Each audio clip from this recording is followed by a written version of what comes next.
आज जिस सीट पर पहले बात करते हैं उस सीट का नाम बता दें। वो सीट है अस्थावा की सीट जो नालंदा लोकसभा में है और फिलहाल अस्थावा की सीट जेडीयू के कब्जे में है। तो क्या ये सीट हमेशा से जेडीयू के कब्जे में रही है? क्या इस सीट का इतिहास रहा है? क्या इस सीट का मिजाज रहा है? यहाँ की जनता क्या जेडीयू को जिताती रही है या फिर कोई खास समीकरण है जो यहाँ पर एक बड़ा फैक्टर बनता है किसी के जीत हार में? रंजन जी, अस्थावा की सीट इतनी अहम क्यों और फिलहाल जो जेडीयू का कब्जा है क्या इसका इतिहास रहा है या समीकरण इसे फेवर करते रहे, या नालंदा सीएम नीतीश कुमार का गृह क्षेत्र है इस वजह से यहाँ जेडीयू को ये सीट गई?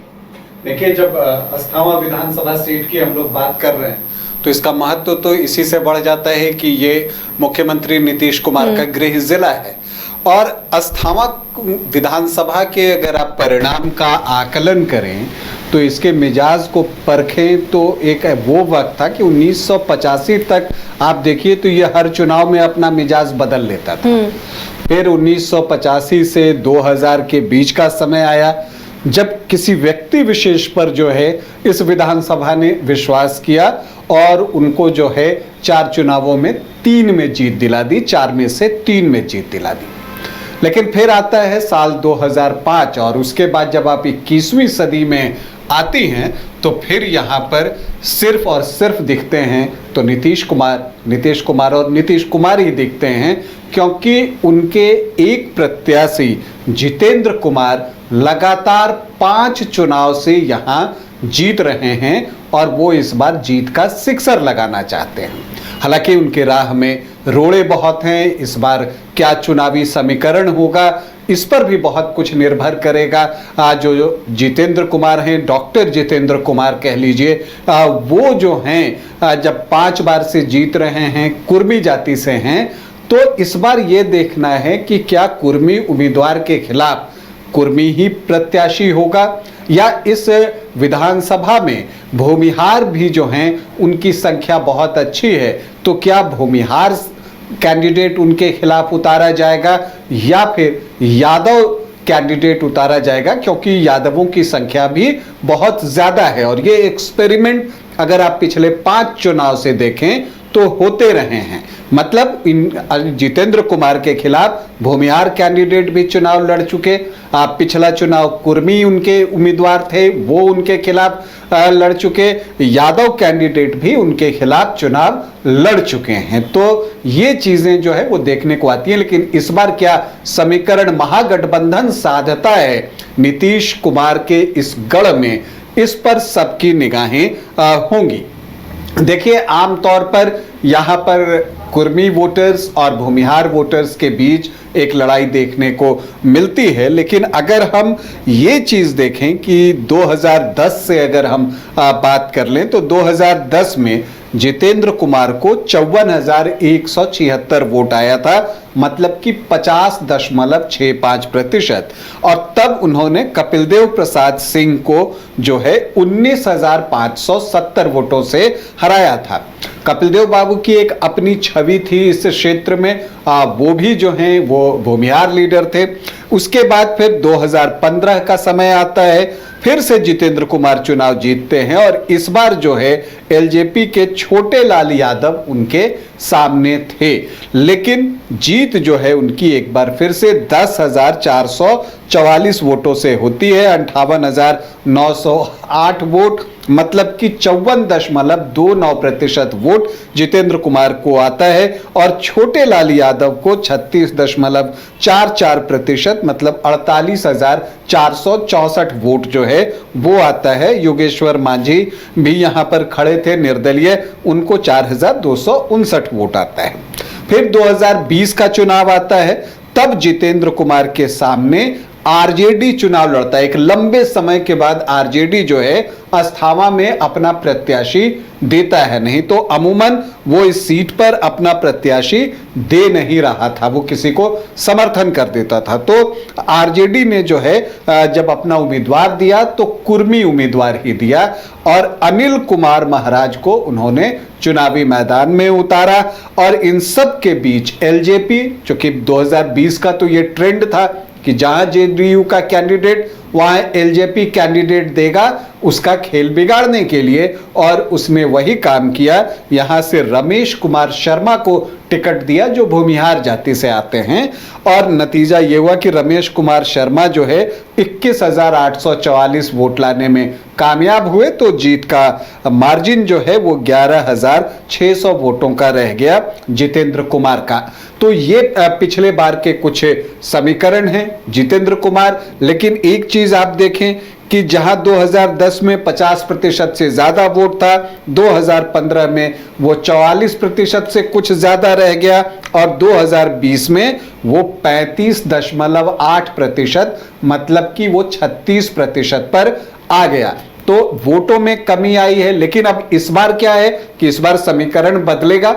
एलजेपी जो है वो शायद यहां से कैंडिडेट ना दे, शायद क्या, अगर वो गठबंधन में रहता है तो कैंडिडेट नहीं होगा, और अगर कैंडिडेट नहीं होगा तो फिर रमेश कुमार शर्मा जो कि पिछली बार जो है जबरदस्त चुनाव लड़े हैं, 15% से ज्यादा वोट लेकर आए हैं, वो क्या करते हैं? क्या वो निर्दलीय खड़े हो जाएंगे, या ये हो सकता है कि चिराग पासवान ये सीट मांगे, लेकिन इसकी संभावना न के बराबर है कि अस्थावां सीट जो है वो जेडीयू एलजेपी को देगा। तो ऐसी परिस्थिति में रमेश कुमार शर्मा क्या करते हैं ये देखना जो है वो दिलचस्प होगा। हालांकि अब तक जो 18 चुनाव यहाँ हुए हैं उसमें सबसे ज्यादा बार इस सीट को जीतने का जो रिकॉर्ड है वो जेडीयू के पास ही है। 5 बार चुनाव जो है उसने जीते हैं, 4 बार कांग्रेस। लेकिन दिलचस्प ये है कि इस सीट पर जो है निर्दलियों का भी बोलबाला रहा है। निर्दलीय यहां से 5 बार जीते हैं, और उसमें अगर आप देखें तो रघुनाथ प्रसाद शर्मा वो 3 बार निर्दलीय यहां से चुनाव जीते हैं। और एक और चीज है, जितेंद्र कुमार की हम बात करते हैं तो उनके पिता अयोध्या प्रसाद भी अस्थावां से 2 बार चुनाव जीतने में सफल रहे हैं, 1972 और 1980 में। और जो आपको रघुनाथ प्रसाद शर्मा के बेटे हैं, आपको कुमार पुष्पंजय शर्मा, पुष्पंजय यहाँ से कुछ चुनाव लड़ चुके हैं, और क्या इस बार फिर से वो दावा ठोकते हैं? भूमिहार जाति से आते हैं, तो अगर कुर्मी कैंडिडेट के खिलाफ भूमिहार उम्मीदवार दिया जाए तो एक दावेदार पुष्पंजय भी हो सकते हैं। लेकिन यहाँ पर आप ये भी देखना होगा रमेश कुमार शर्मा क्या करते हैं। लेकिन एक दिलचस्प बात आसिया जी ये है कि वारसलीगंज से जो है अशोक महतो की पत्नी के चुनाव लड़ने की पूरी संभावना है, अनीता महतो की। तो वहां से जो उनके भतीजे या उनकी पत्नी जो चुनाव लड़ती थी, प्रदीप महतो, और चुनाव लड़ते थे, वहां से विधायक भी रहे हैं। आरती सिन्हा पिछला चुनाव लड़ी थी। तो वो अक्सर ये कहते हुए सुने गए हैं कि अगर जो चाची जो है वारसलीगंज में लड़ती हैं तो वो अस्थावां से लड़ सकते हैं। तो एक दावा उनका भी बनता है। दूसरी तरफ जो पिछला चुनाव लड़े थे अनिल कुमार महाराज, वो अपने क्षेत्र में पूरी तरह से सक्रिय हैं, और वो भी जो है दावा ठोक रहे हैं। वो कहते हैं कि मैंने ही तो यहाँ आरजेडी के इतने जो है बना दिए लोग, अब तो कोई जेडीयू को देखने वाला नहीं है। तो इस तरह की बातें करते अनिल कुमार महाराज भी सुने जाते हैं। तो अब देखना है कि यहां जो है महागठबंधन या आरजेडी किसे उम्मीदवार देता है, क्योंकि देखिए जेडीयू से तो कैंडिडेट फिक्स है कि वो जितेंद्र कुमार ही होंगे। तो अब सवाल उठता है कि महागठबंधन या आरजेडी से कौन? तो वहां पर बहुत सारे दावेदार हैं, अनिल महाराज, कुमार पुष्पंजय शर्मा। इसके अलावा अगर आप देखें तो रवि रंजन हैं एक छोटे मुखिया, वो भी दावा ठोक रहे हैं। इसके अलावा रमेश कुमार शर्मा अब किस तरफ जाते हैं, इन्होंने अभी कोई दावा किया नहीं है कि किस तरफ से चुनाव लड़ेंगे, लेकिन ये देखने में आ रहा है कि वो भी इंटरेस्टेड हैं चुनाव लड़ने के लिए। सतीश कुमार यहाँ से विधायक रह चुके हैं, वरिष्ठ नेता हैं बिहार के। तो बहुत सारे लोग जो है यहाँ पर प्रयास कर रहे हैं, लेकिन टिकट किनको मिलेगा, आरजेडी लालटेन जो है वो किसे थमाएगी, ये तो वक्त बताएगा। लेकिन अगर आप यहाँ के जातीय समीकरण को समझने की कोशिश करें तो यहाँ पर एससी आबादी जो है वो बहुत अच्छी है, 19%। तो दलित वोटर्स जो हैं यहाँ पर डिसाइडिंग फैक्टर हो सकते हैं, और यही वजह है कि 2010 में भी एलजेपी के कैंडिडेट थे, 15 में भी और 20 में भी। तो एलजेपी यहाँ से चुनाव लड़ता रहा है और चिराग पासवान जो है यहाँ कैंडिडेट देते हैं।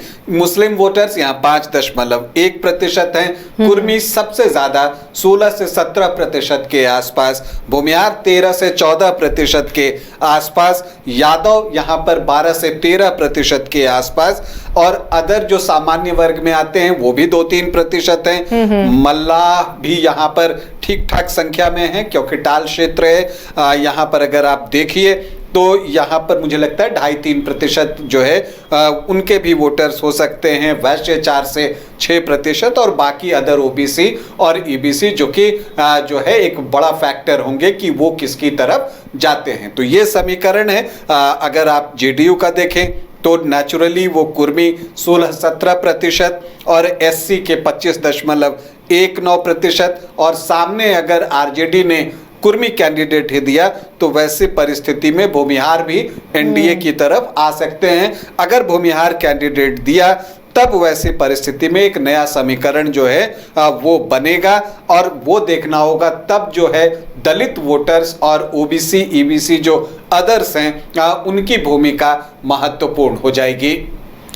तो ये यहाँ का जातीय समीकरण है और वो किस तरह किसको फेवर करेगा बहुत हद तक कैंडिडेट पर भी निर्भर करता है। फिलहाल तो ये सीट जेडीयू के हिस्से में है, और इस बार सीट शेयरिंग में क्या होता है, क्या एलजेपी इस सीट को मांगती है और इसके लिए क्या जेडीयू तैयार होगा, ये सब भी देखना बेहद दिलचस्प होगा। आरजेडी किसे अपना कैंडिडेट बनाता है ताकि समीकरण को वो साध सके और इस सीट को जीत सके इंडिया ब्लॉक की तरफ से, तो इस पर भी नजर बनी रहेगी।